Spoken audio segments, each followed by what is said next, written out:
Me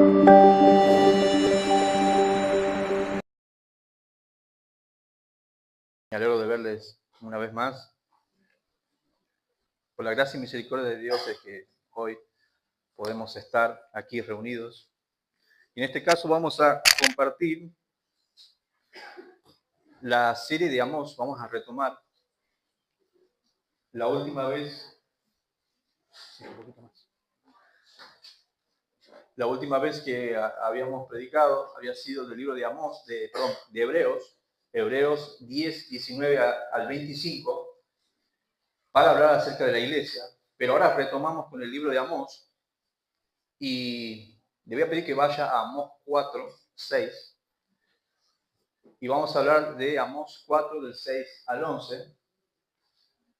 Y acá preparé una diapositiva porque hoy se va a hablar de las 5 disciplinas que Dios le dio a Israel, de las cuales nunca se arrepintió porque no fue suficiente, ¿no? De hecho, así es el título, cuando la disciplina no es suficiente. Eso lo puse para que usted vaya viéndolo mientras vamos desarrollando cada uno de los puntos. Y hermanos queridos, iba a empezar hablando acerca de algo que es muy común en la vida de hoy, que son las crisis. ¿Cuántas personas no hemos pasado por crisis, ¿no? De muchos tipos? Laboral, de salud, de relaciones entre una persona y otra. Todos hemos pasado crisis. Ahora, el mundo piensa que la crisis cambia a las personas. El mundo dice, bueno, esta persona es así y así, porque determinada crisis hizo en él un cambio permanente. Ahora la Biblia dice otra cosa. La Biblia dice que las crisis lo que hacen es revelar el corazón, lo que estaba en el interior del corazón. Eso nos dicen las Sagradas Escrituras. Y ahora lo que vamos a ver también, además de esa realidad, es que a veces la disciplina, cuando un corazón no es regenerado por el poder de Dios y la gracia soberana y el Espíritu Santo, es que inclusive la crisis, la disciplina, va a endurecer más un corazón. Así que, mis amados hermanos, habiendo hecho esta introducción, le voy a pedir que me acompañe en oración. Padre amado, gracias te damos porque en este día podemos estar reunidos todos juntos aquí como iglesia, alabando tu nombre. En este caso, escuchando tu palabra. ¿Qué es lo que tú tienes para darnos en el día de hoy? Te rogamos que tú seas quien habla, que tú seas quien administra todas las cosas, toda tu palabra, la sabiduría, la explicación, la exégesis y cada una de estas aplicaciones que van a ir a la vida de mis hermanos. Porque si tú no hablas, nadie puede hablar. Y si tú no regeneras el corazón, nadie puede hacerlo. Te rogamos que cada uno de nosotros podamos tomar estas palabras y guardarlas en lo profundo de nuestro corazón, para que siempre estemos en paz contigo, oh Señor y Dios amado. Te lo pedimos todo esto en el nombre de Jesucristo y te damos gracias. Amén. Voy a ponerlos en contexto. Estamos más o menos en el año 760 en el reino del norte, que es Israel, 760 antes de Cristo, en el reinado de Jeroboam II. Acuérdense que en ese momento Israel se dividía en el reino del norte, Israel, y el reino del sur, Judá. Acá estamos hablando del reino del norte, que es Israel, y es el año 760. En ese contexto en el cual vamos a hablar ahora, o sea, el presente en el cual hablamos, es totalmente contrario a lo que yo voy a describir hoy. Voy a describir cómo Dios azotó con diversas disciplinas a Israel, y esas disciplinas incluyen crisis económicas, en sí muerte, muchas cosas. Pero en el presente en el cual Amós habla la carta, Israel está pasando todo lo contrario. Hay una crisis hay una economía fructífera, también hay prosperidad en todo aspecto, digamos, las tierras, también el ejército está muy fuerte, hay una estabilidad social muy grande. En sí Israel se ve muy seguro. Así que en este contexto, Israel está muy diferente a la situación que va a describir ahora Amós. Por lo tanto, amados hermanos, les voy a pedir que me acompañen al primer versículo, y ese versículo es el versículo número 6. Y dice el Señor así: os hice estar a diente limpio en todas vuestras ciudades, y hubo falta de pan en todos vuestros pueblos, mas no volvisteis a mí. Y la primera expresión que hablamos acá es Natán, que es os di, que es la frase que se traduce en el yo os hice en español. Y acá está hablando el Señor de que Él ha dado a Israel soberanamente hambre, falta de pan. Ellos tal vez, en la dureza de su corazón, empezaron a ver otras cosas como, bueno, Israel no pudimos sostener la economía, no fuimos sabios en manejar los recursos, por lo cual ahora tenemos falta de pan. Y el Señor va a decir todo lo contrario. Yo os di. ¿Recuerdan aquella vez cuando fueron azotados con hambre? El Señor dice, yo os di esa falta de pan en ese momento, en todos vuestros pueblos. Y acá el Señor lo que hace simplemente es darles este hambre que se describe como limpieza de dientes o como diente limpio. Y este era un refrán de ese momento que significaba que había tal hambre que la saliva podía lavar la boca. O sea, muchas personas por día solamente probaban una ración de pan o de alimento. A tal punto que las personas, al comer solamente una porción de pan, una porción de fruto, empezaban a pensar en su futuro. Empezaban a decir, bueno, ¿será que después faltará? ¿Cómo crecerán mis hijos? ¿Estaremos bien como nación? ¿Vendrá otro pueblo a invadirnos? ¿Seremos fuertes o no? Y créame, mi hermano, que a pesar de todas esas preguntas que ellos se hacían, terminaban concluyendo en lo mismo. No, no vamos a arrepentir, vamos a seguir así. Y el Señor lo que hace no es nada injusto. Él está recordando un pacto. Esto no es una casualidad y no es porque Dios sea injusto. Todo lo contrario, nosotros lo sabemos. Y el Señor va a recordar, y le voy a pedir que me acompañe, Deuteronomio 28:15. Después vamos a pasar al 17 también, pero esos dos versículos vamos a leer ahora.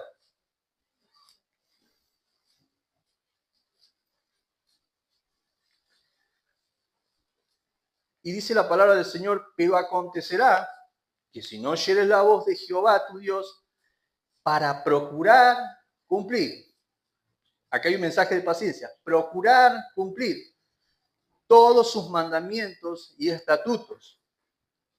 Y ahí vamos al 17. ¿Qué va a decir el 17? Maldita será tu canasta y tu arteza de amasar. Y es muy necesario que acá explique esto. Israel en ese momento estaba en el pacto nacional. ¿Qué era el pacto nacional? Si nacías dentro de los territorios de Israel, el Señor te daba una vida económica, militar y social en paz si literalmente cumplías la ley. Esto, una vez ya dije, se excluye el tema de la salvación, porque adentro podía haber gente salva o no. Pero si más o menos cumplías por fuera los mandamientos, Dios te daba una paz, prosperidad económica, en fin, todo esto. Por eso Israel, cuando empieza a no cumplir parte de ese pacto nacional en el cual debía cumplir los mandamientos y todos los estatutos que Dios decía, Dios iba a empezar a hacerles recordar a Israel el pacto que habían hecho. Ustedes sean mi pueblo, yo seré mi Dios. Ahora, háganme caso, lo que yo les digo, obedezcan mis mandamientos, y si han pecado en algo, y acá ya hay un mensaje de gracia, arrepéntanse. Yo les voy a hacer recordarle a poquito. Voy a ir pinchando un poquito más hasta que ustedes se den cuenta que tienen que reconocer su pecado. Entonces, el Señor no está haciendo de ninguna manera injusto. Él simplemente, como alguien que dirige el pacto, está nuevamente y con mucho amor. Y recordemos que antes de esto el Señor ya había hablado con muchísimos profetas. Tuvo más o menos 150 años profetas diciéndole arrepiéntanse, Israel, arrepiéntanse, Judá, arrepiéntanse, y la gente no hace caso, entonces el Señor, bueno, voy a empezar a hacer cosas que antes no hacía. Y empezó a mandar ahora esta primera maldición, que era la falta de pan. Entonces, para aclararles, nosotros hoy no estamos en ese pacto nacional. Hoy vivimos por gracia y muchas veces creo que en nuestra vida vamos a pasar crisis, momentos difíciles, en los cuales no siempre, y esto quiero aclararlo bien, no siempre va a ser disciplina. Puede ser una providencia del Señor, una prueba que Él nos quiere ayudar a crecer, pero hay muchas veces que deberíamos preguntarnos y examinarnos a ver si lo es. Así que toda aflicción en nosotros tiene un propósito espiritual. Toda aflicción en nosotros tiene un propósito espiritual. Dios siempre nos va a querer enseñar algo, pero no nos va a enseñar algo si nosotros no nos preguntamos qué es lo que está pasando. ¿Qué está pasando con nuestro corazón? ¿Hay algo tal vez que tenga que mejorar? Entonces lo importante de acá es examinarnos. ¿Qué es lo peor, hermanos? Cuando el Señor empieza a marcarnos ciertos puntos y nosotros no nos damos cuenta y no estamos escuchando la voz del Señor. Cuando por medio de la palabra, algún hermano que habla, tu esposo, tu esposa, Dios te amonesta y nosotros hacemos oídos sordos a eso. Eso es lo más terrible que puede pasarnos a nosotros. Así que, mis hermanos, el Señor había hablado ya a Israel. Y ellos habían dicho, como dice la última parte del versículo, y de hecho en los 5 versículos dice, mas no volviste a mí. Esto es un énfasis muy claro teológico, que el Señor quiere decir que realmente nunca volvieron a Él en sus corazones. Y acá hay una transición. Del pan pasa al segundo punto, que sería la fuente. Y lo vamos a leer así en el versículo siguiente, Amós 4:7. También os detuve la lluvia 3 meses antes de la siega, e hice llover sobre una ciudad y sobre otra ciudad no hice llover. Sobre una parte llovió y la otra parte sobre la cual no llovió se secó.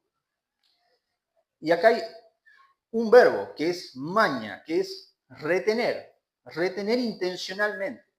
Dios detiene la lluvia para que Israel comprenda que Él gobierna no solamente los resultados, sino la causa.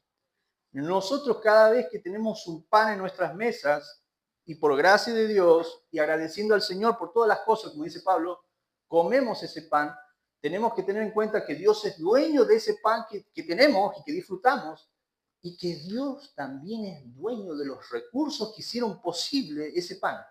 Toda esa cadena, Dios es dueño de eso. Y Dios la puede alterar cuando Él quiera. Esto es lo que Él quería mostrarle a Israel. Y acá hay un segundo punto, que es la lluvia. Es jifil, la palabra, en hebreo, y significa bendición del pacto. Hay una realidad que es que nosotros hoy, para tener agua, abrimos un grifo y ya está.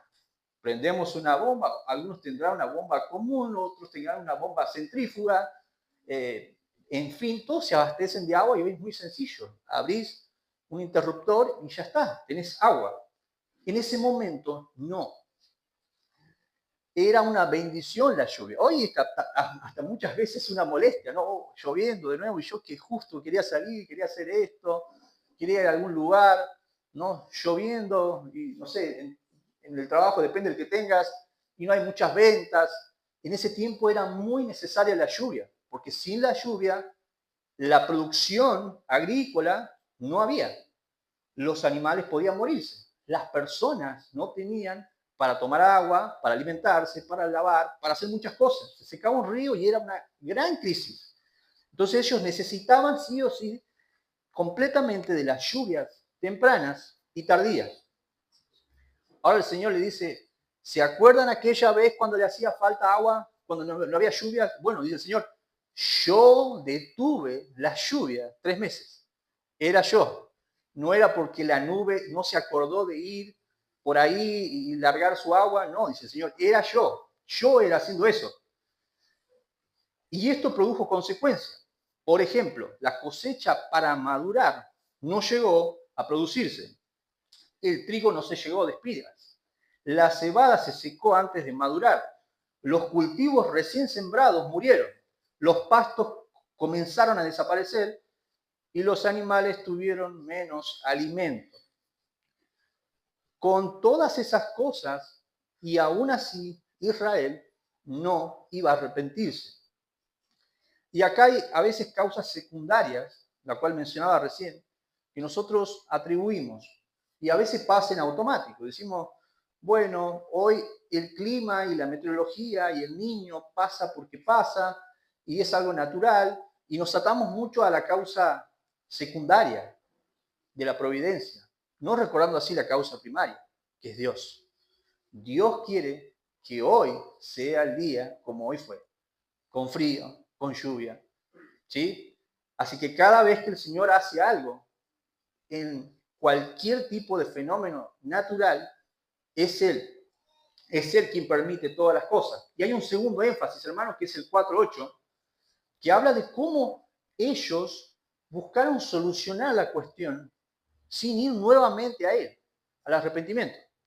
Y dice así el texto, y venían 2 o 3 ciudades a una ciudad para beber agua, y no se saciaban. Con todo, no os volviste a mí, dice Jehová.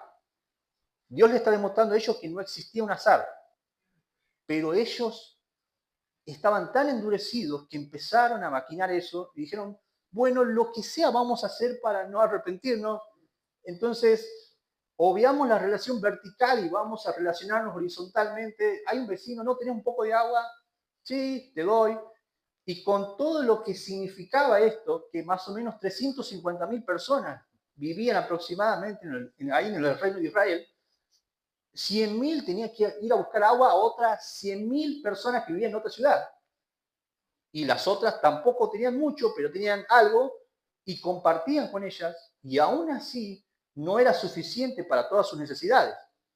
Bueno, con todo eso, dice el texto, ellos no se volvieron al Señor. Ahora, las evidencias. Muchas evidencias hay en nuestra vida. Podríamos recordar en la Escritura muchísimas. Por ejemplo, los fariseos con el Señor. El Señor hizo muchos milagros delante de ellos, pero ellos ¿qué atribuían a sus milagros? Que eran por obra de Belcebú.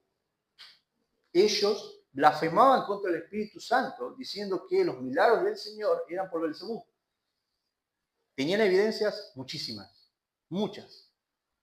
Pero aún las evidencias más grandes sobrenaturales no pueden provocar fe para arrepentimiento.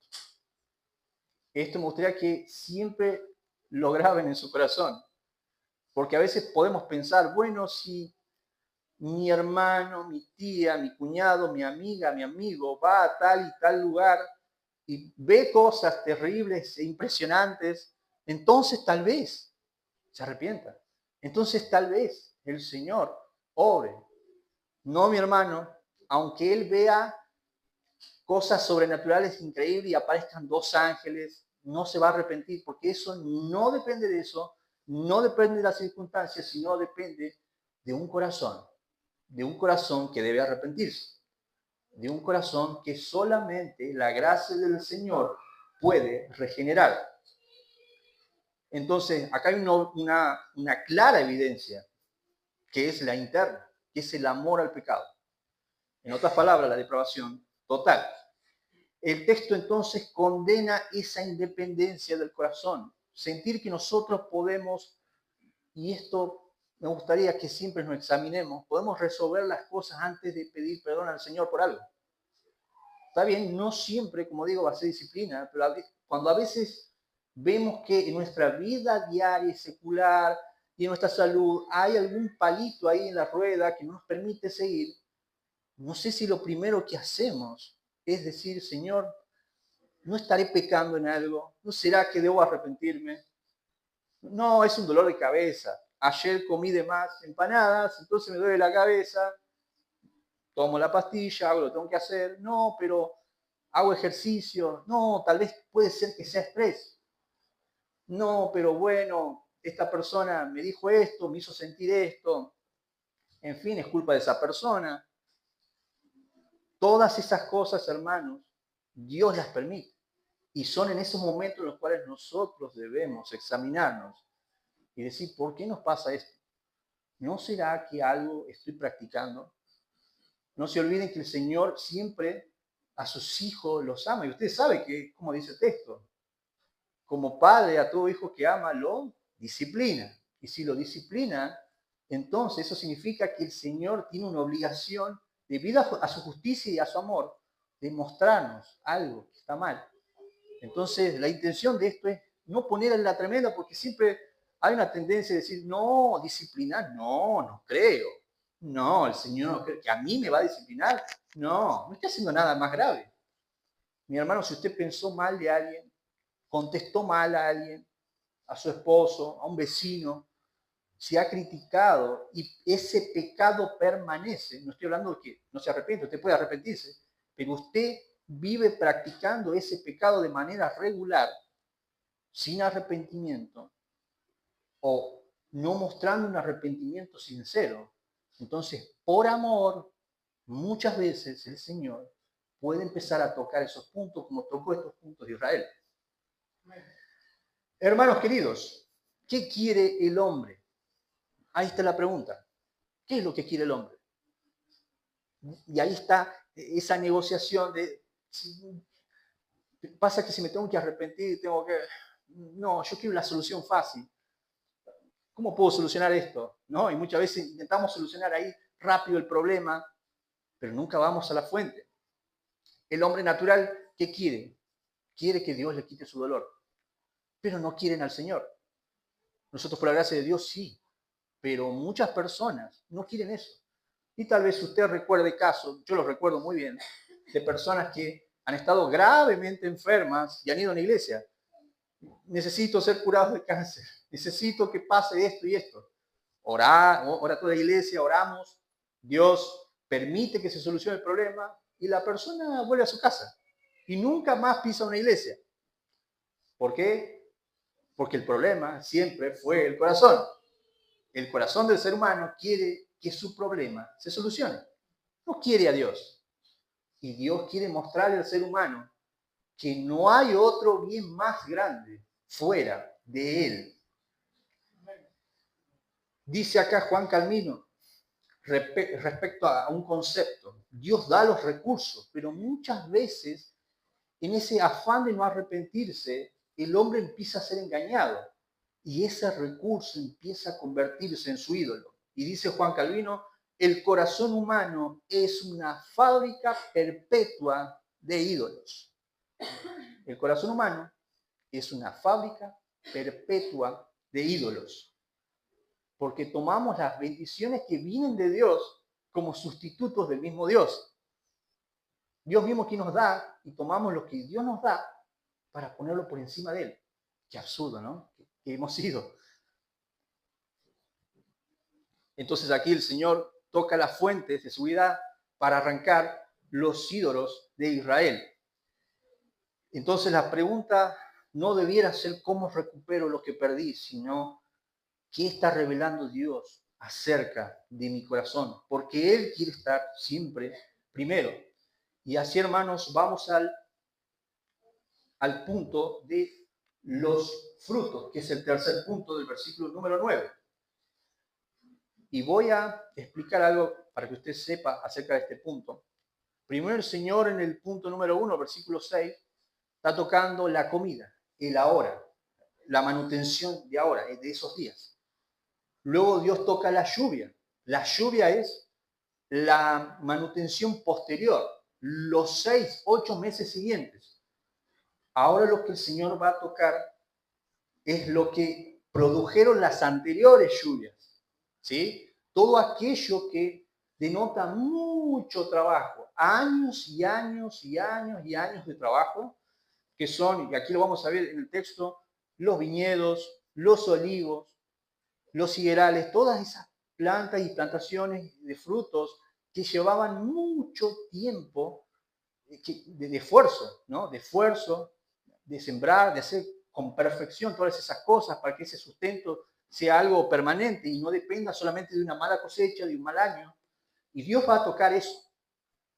Entonces Dios tocando el presente, el pasado, y ahora va a tocar el futuro. Y dice el Señor, os herí con viento solano y con oruga. La langosta devoró vuestros muchos huertos y vuestras viñas y vuestros higuerales y vuestros olivares. Pero nunca os volvisteis a mí, dice Jehová. Y el verbo es yo herí, que es golpear y hacerlo con intención. Nuevamente el Señor interviene judicialmente y dice, están fallando a mi pacto. Nuevamente lo hace. La cosecha, como expliqué recién, ya existía, pero el Señor estaba detrás del viento. El Señor está diciendo, esa oruga, esa langosta, que podían literalmente comer hectáreas en tan solamente 1 o 2 días, yo estaba detrás de eso, dice el Señor. Acá estábamos hablándoles a ellos, diciéndoles, detrás de la oruga y de todo acontecimiento que tal vez ustedes imaginaron que era natural o quisieron verlo como natural, porque ellos ya veían todas estas cosas, conocían a la perfección Deuteronomio 28, y usted puede leerlo en su casa, donde Dios claramente habla y dice casi literalmente, la langosta va a ir a comer eso, tus hijos van a morir en la guerra, el cielo se va a hacer de hierro, no va a llover nunca, date cuenta, estás siendo disciplinado. Y ellos no querían, se resistían. Y de nuevo, pero nunca os volvisteis a mí. Y acá hay una aclaración que siempre pasa, que nosotros tenemos, como decíamos recién, explicaciones alternativas. Nos negamos al hecho de que Dios nos esté marcando un pecado. Lo vemos como la última opción, cuando debería ser simplemente, y aunque sea un autoexamen, la primera opción en la cual nosotros nos tomemos. Entonces Israel decía, fue más tiempo, fue mal año, tal vez hicimos malas cosas, tal vez no nos dimos cuenta, no matamos antes la langosta, pero no. Entonces, ¿qué más debía hacer el Señor? Ya había hecho muchas cosas, ya había tocado el pan de hoy, el de 6 meses, la lluvia que vino antes y esos viñedos, esos olivares que significaban años de trabajo, que significaban tal vez muchos años de alimento, el Señor los toca y los saca. ¿Qué más debía hacer el Señor? Ya era muy clara y muy evidente la disciplina. Pero la raíz del pecado nunca está en las circunstancias, hermano querido, siempre está en el corazón. Y aquí lo vemos evidente. Israel en el presente, cuando estaba hablando a Amós, tenía todos los recursos. ¿Se había arrepentido? No. ¿Y con ningún recurso? ¿Se había arrepentido? No. Ahí vamos, hermano, que por la gracia de Dios, si usted puede arrepentirse hoy, y yo puedo hacerlo hoy, demos gracias. Porque solamente el Señor puede tocar un corazón para que nosotros podamos ver nuestro pecado, mirar a Cristo y verlo a Él como el único motivo de nuestras vidas, como el único Salvador, como lo único que importa en nuestra existencia. Aunque Él estaba rodeado de advertencias, el corazón va a pecar.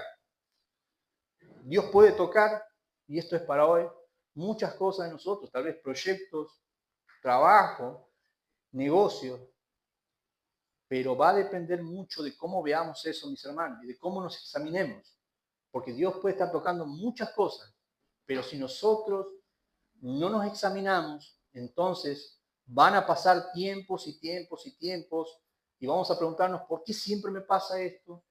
¿Por qué siempre tengo conflictos con personas? ¿Por qué siempre me falta un recurso? ¿Por qué siempre me duele tal y tal lugar?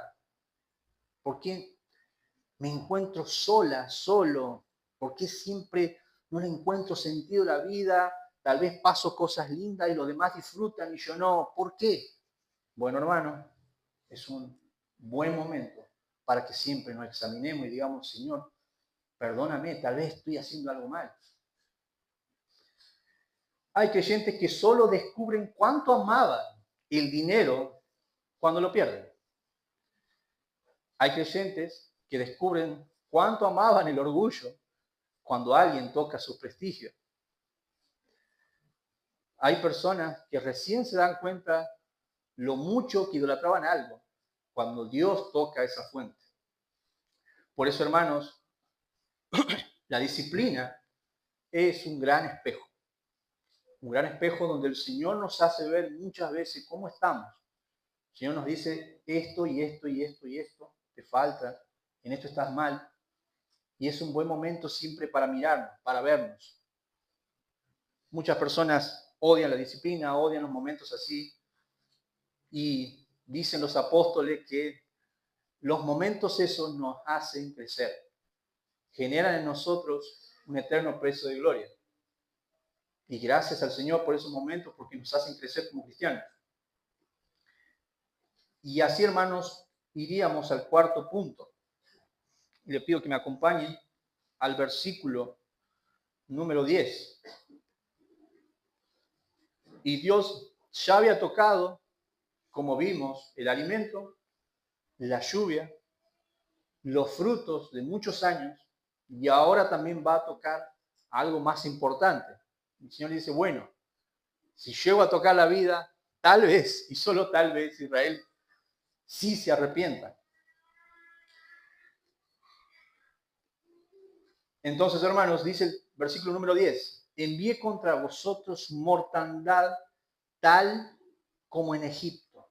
Maté a espada a vuestros jóvenes, con cautiverio de vuestros caballos, e hice subir el hedor de vuestros campamentos hasta vuestras narices. Mas no os volviste a mí, dice Jehová. Y acá el Señor vuelve a decir, yo envié. Él es responsable de esa guerra. Él es responsable del resultado de esa guerra. De hecho, esto fue parte de su plan soberano. Se cree que esto pasó previo al presente de este momento, pero que fueron los ejércitos de Asiria y de Siria que tuvieron guerras con Israel y habían producido estas muertes. Ahora él la compara con Egipto. ¿Y por qué? Porque Egipto también probó 10 plagas del Señor. La diferencia es que Israel conocía a la perfección los mandamientos, que Israel conocía Deuteronomio 28. Egipto no. Entonces el Señor de alguna forma los está humillando y diciéndole, no me quedó otra que disciplinarlos como a Egipto. Se habían vuelto ellos tan rebeldes como Egipto. Y en esto da un dato importante y dice, los jóvenes. Se creen más o menos que murieron entre 40.000 y 50.000 jóvenes, solamente jóvenes dentro de esas guerras. Y acá pasaba algo. Como Israel era una zona muy cálida, cualquier cuerpo de un ser vivo en estado de putrefacción, en un día empezaba a dar un olor terrible. Pasó este momento de guerra, imagínense el dolor de muchas mamás yendo a buscar el cuerpo de sus hijos, muchas esposas, muchas hermanas yendo a buscar los cuerpos de sus hermanos muertos, muchos de ellos jóvenes, tal vez con mucho futuro, con una edad muy corta, pero era imposible sacar 40.000 cuerpos en 1 o 2 días. Era una tarea realmente imposible. Entonces se entiende de que no pudieron rescatar todos sus muertos. Además tenían que buscarlo uno por uno. Observemos otra cuestión que era el tema de la pestilencia.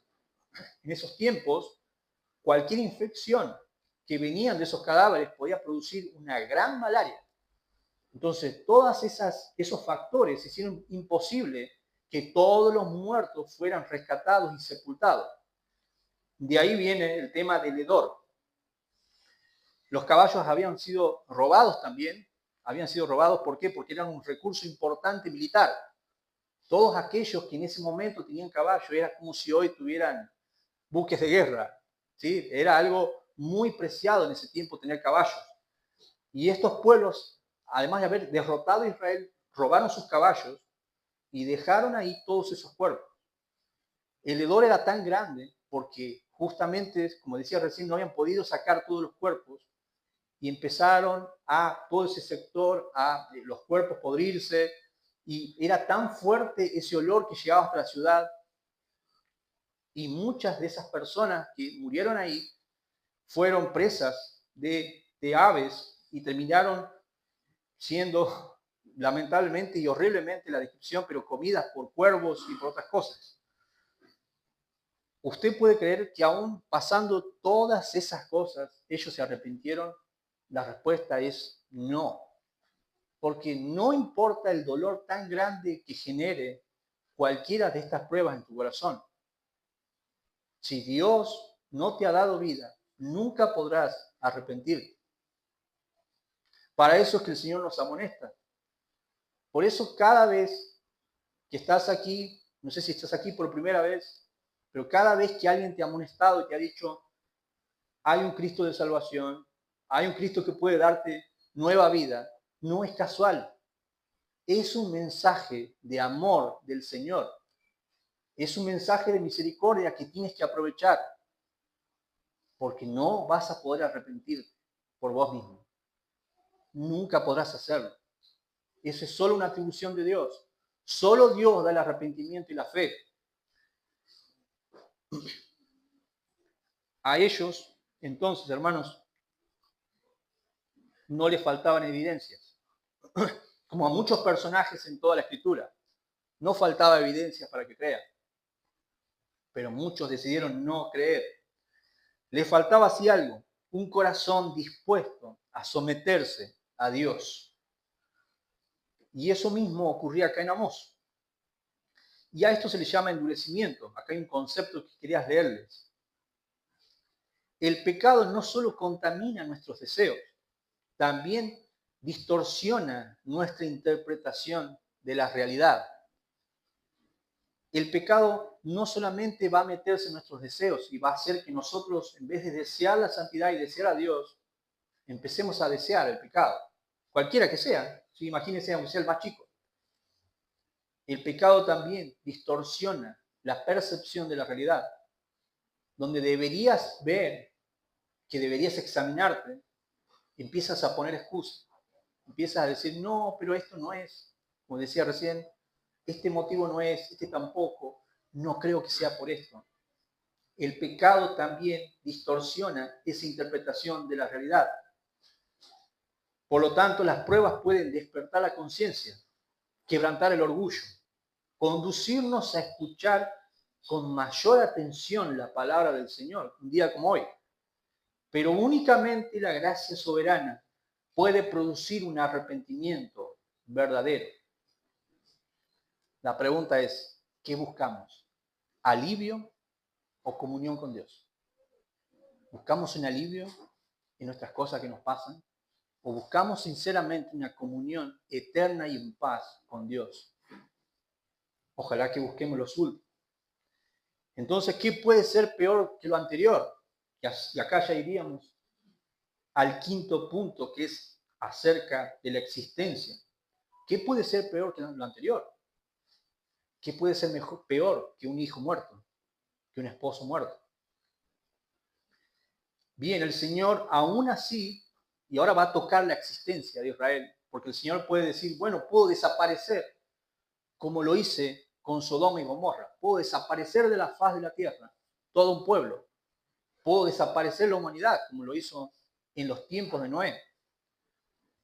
Pero el Señor va a hacer resplandecer la misericordia y paciencia. El Señor va a recordar la promesa que le hizo a Abraham. Y así vamos a leer el versículo número 11.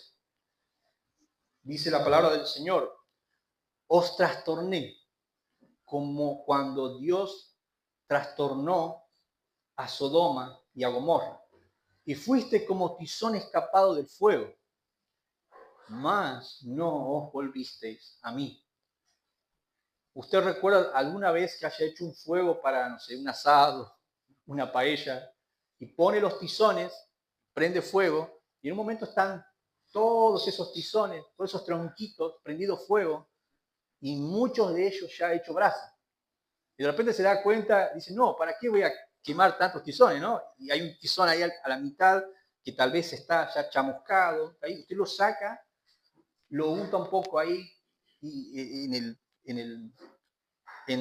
bueno, en cualquier parte, y en fin se apaga, y entonces usted salva ese tizón, ¿sí? Así era Israel. El único tizón sacado a la mitad, así quedó Israel. Y esto es lo que él quería decir. Primero la palabra es dar vuelta y derribar. Eso es hapkat, que significa trastornar profundamente. De hecho, lo compara con Sodoma y Gomorra. Dice, los trastorné así como Sodoma y Gomorra, porque hubo guerras en las cuales directamente fueron casi exterminado el pueblo, casi quemada la ciudad.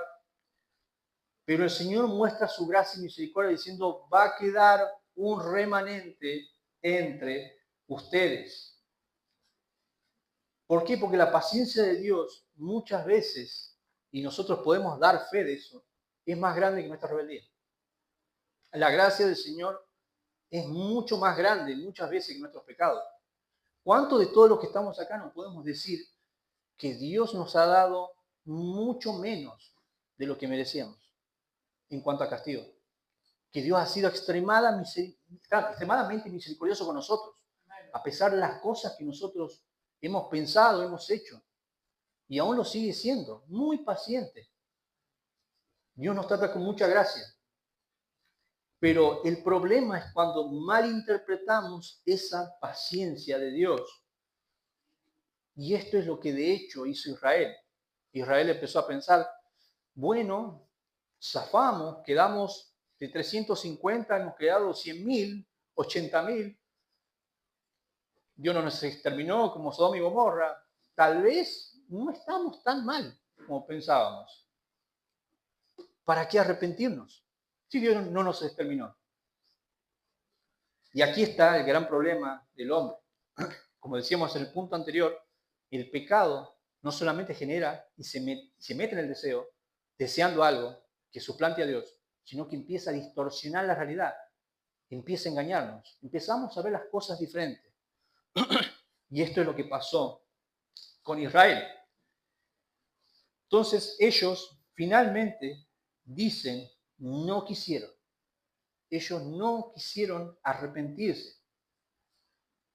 Lo lamentable de esto es que muchas veces nosotros hemos escuchado este tipo de exhortaciones, pero solemos posponer esos arrepentimientos.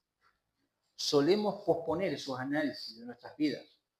Solemos posponer cuando traemos a nuestra familia y decimos, bueno, vamos a hacer una ronda familiar, examinémonos siempre unos a otros, ¿qué nos falta? ¿Qué te falta esposa? ¿Qué te falta esposo? ¿Qué cosas todavía debemos cambiar? En humildad, ¿no? Uno con otro, aún a nuestros hijos. Ahí está el problema, posponemos, ya después, cuando tengamos tiempo, vamos a encontrar un día mejor. Hoy hay que hacer esto y el otro, y vamos posponiendo eso.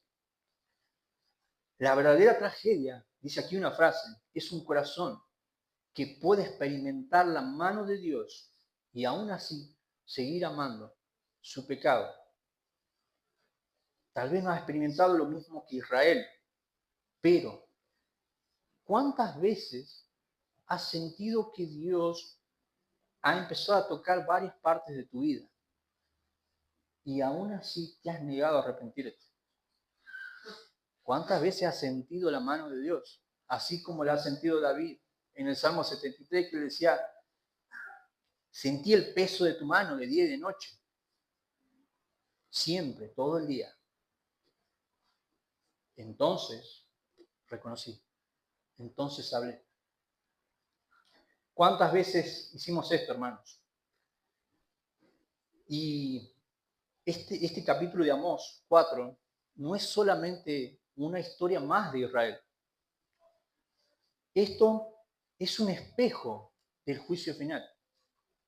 Esto es un espejo del juicio final en el cual todo ser humano, todo el hombre, tiene que dar cuenta delante de Dios de lo que hizo en el cuerpo.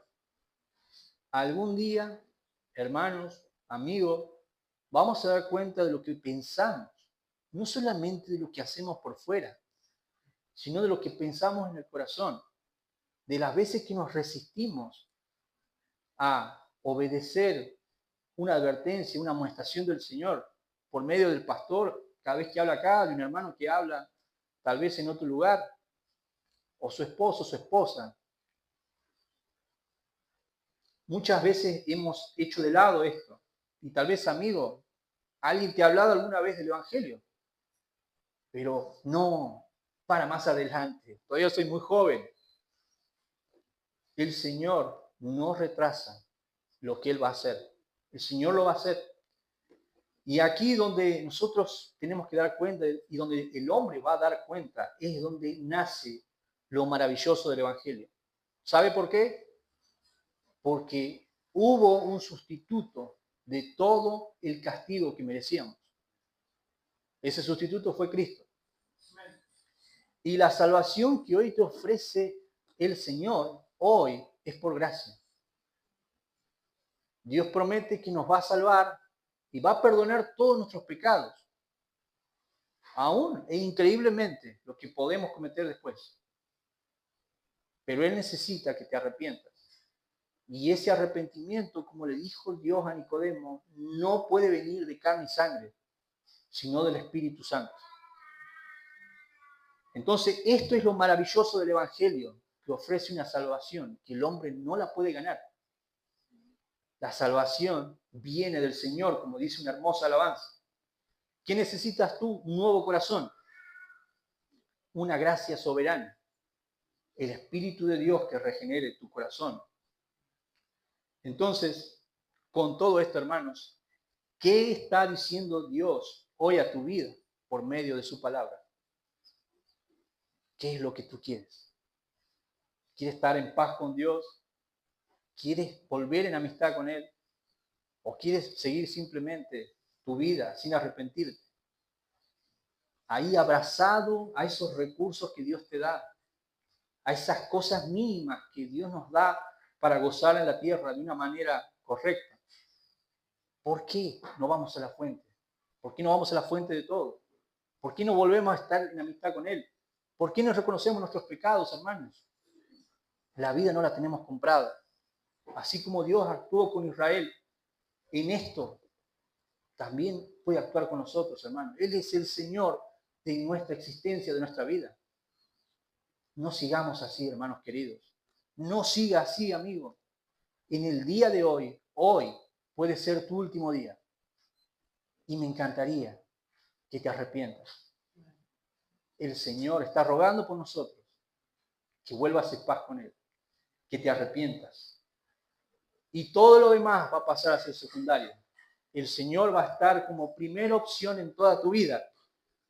Y podrás decir como Habacuc, aunque la higuera no florezca, ni la vid haya fruto, aunque las ovejas sean quitadas de la majada y no haya vaca en los rehiles, con todo yo me alegraré en el Dios de nuestra salvación. Amén. Amados hermanos, acompáñenme en oración, por favor. Amado Padre de la Gloria, te damos gracias porque eres un Dios de gracia y de misericordia, que siempre nos das la salvación, que siempre nos salvas en todas las formas. Cada vez que escuchamos tu amonestación, cada vez que podemos venir a ti, cada vez que nos examinamos. Y, cómo no, Señor, cuando tu Hijo murió en la cruz por nosotros, siendo el sustituto perfecto de todas nuestras maldades. Oh Señor, rogamos que nosotros podamos seguir esa ruta de arrepentimiento que caracteriza a todos aquellos que han sido salvos, a todos aquellos que reconocen sus faltas porque de hecho luchamos con la carne. Pero tu Espíritu Santo nos hace volver a ti. Tu Espíritu Santo nos hace estar en paz contigo. Permítenos, Señor, reconocer y poder saber cuando tú nos hablas, saber cuando tú nos amonestas para que nuestra vida mejore. Ayúdanos, Señor. Somos muchas veces inclinados al mal, pero confiamos en el poder que tú nos has dado por medio de tu Espíritu Santo. Confiamos en esa gracia que cada día nos sustenta. Confiamos en tu dirección, en la dirección del Espíritu Santo, que nos va a hacer ver todas las cosas, para que vivamos siempre abrazados a ti, para que vivamos siempre confiando en ti, que eres el mayor bien, del cual se desprenden todas las cosas. Que esta realidad sea una real en nuestro corazón, en este día y en todos los días que nos acompañes hasta que volvamos a verte, Señor.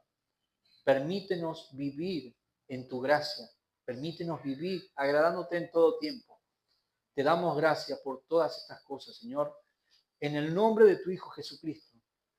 Amén.